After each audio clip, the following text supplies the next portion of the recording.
Hello everyone, we from Group 4 will discuss about SUKUK. What is SUKUK? Basically, SUKUK a financial instrument where the ownership of an underlying asset is shared among group of investors. This ownership is represented to certificate called SUKUK, and its certificate show a proportionate value of that asset. Unlike conventional bonds, SUKUK follow Sharia principle, which is why they are often described as Islamic investment certificate rather than just Islamic bond. According to the Security Commission Malaysia, SUKUK is a certificate of equal value that show undivided ownership or investment in asset using Sharia concept approved by the Sharia Advisory Council Malaysia. Meanwhile, the Accounting and Auditing Organization for Islamic Financial Institution defines SUKUK as security of equal denomination representing ownership in a portfolio of eligible existing or future assets.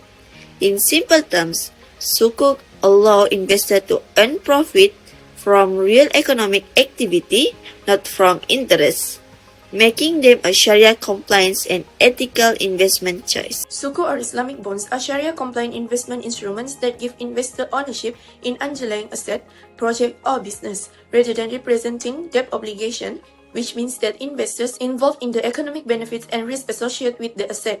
Investors earn returns through profit sharing, rental income, or lease payments, which are not guaranteed, reflecting the principle of risk sharing important in Islamic finance. The structure must fully comply with Islamic law, meaning funds cannot finance prohibited activities such as gambling or alcohol. At maturity, the issuer, typically through a special purpose vehicle, repurchases the SUKUK at the agreed value to ensure that investor can exit the investment as planned. Pricing depends on the performance and value of the underlying asset, which align investors' returns with real economic activity rather than interest payments. So we can conclude that SUKUK characteristics combine asset-backed investment, profit sharing and Sharia compliance, offering investor ethical and participatory returns. Next is underlying asset of purpose. SUKUK is part of asset ownership that is based on Sharia compliance and does not have the element of riba. It is very different from conventional bonds, which are the instrument.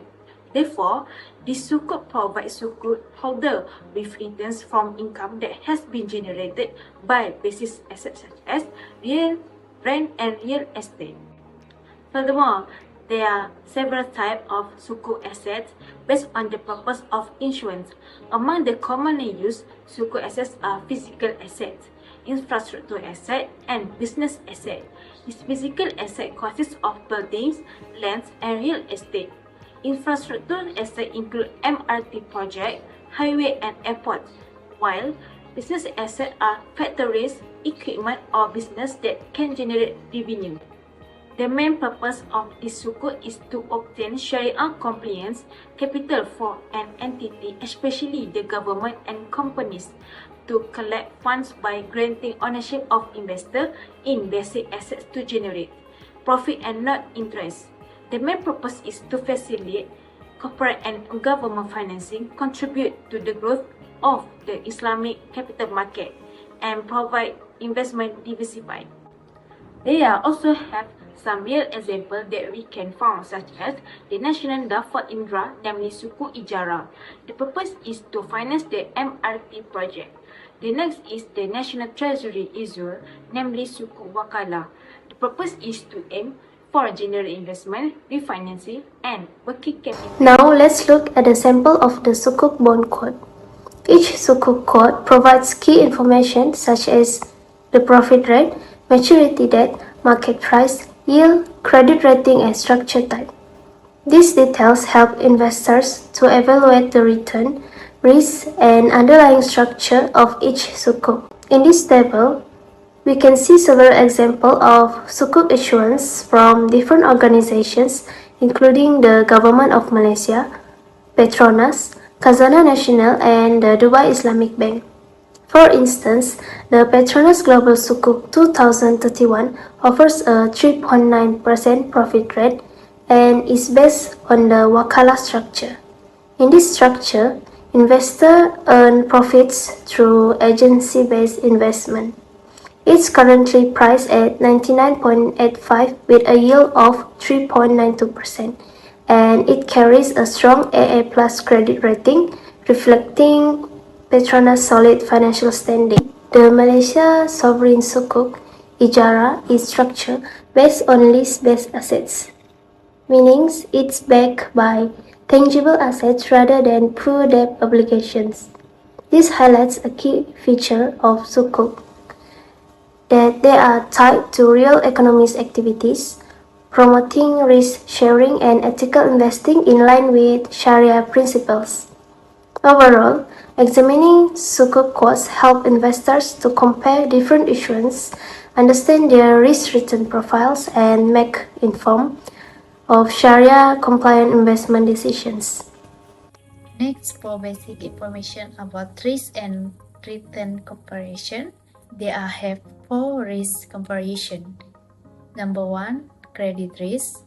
Number 2, market risk. And number 3, liquid risk. And number 4, Sharia risk. For credit risk, both face issue difficult risk, but Sukuk are partly secured by underlying asset. For market risk, Sukuk are less effectively by interest rate change. For liquid risk, Sukuk market are less liquid than conventional bond market, and Sharia risk is unique to Sukuk if structure branch Islamic law. Next, for the return comparison, Sukuk return come from asset, bond pay, fixed interest return, and generally stable and comparable to conventional bond. And then Sukuk offer ethical and diversified investment opportunity. My name is Christy Chan with number matrix BG22110390. So, I will be presenting a real-world example of Sukuk from Malaysia, which focusing on the country's latest innovation known as Smart Sukuk.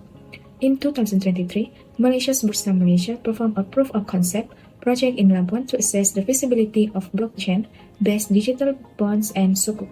The findings revealed that issuance and lifecycle management can be executed more efficiently on-chain, lowering costs and shortening time to reach investor. Building on that, in 2025, the Securities Commission Malaysia and Khazanah Nasional will begin a pilot project to tokenize bonds and Sukuk with the goal of enhancing retail investor involvement. Tokenization allows Sukuk to be provided in small quantities, as little as 100 ringgit per unit, making them more accessible to regular Malaysians. So, in summary, Malaysia's move into Smart Sukuk reflects its strategic vision to stay ahead as a global hub for Islamic finance. So that's all from me. Thank you.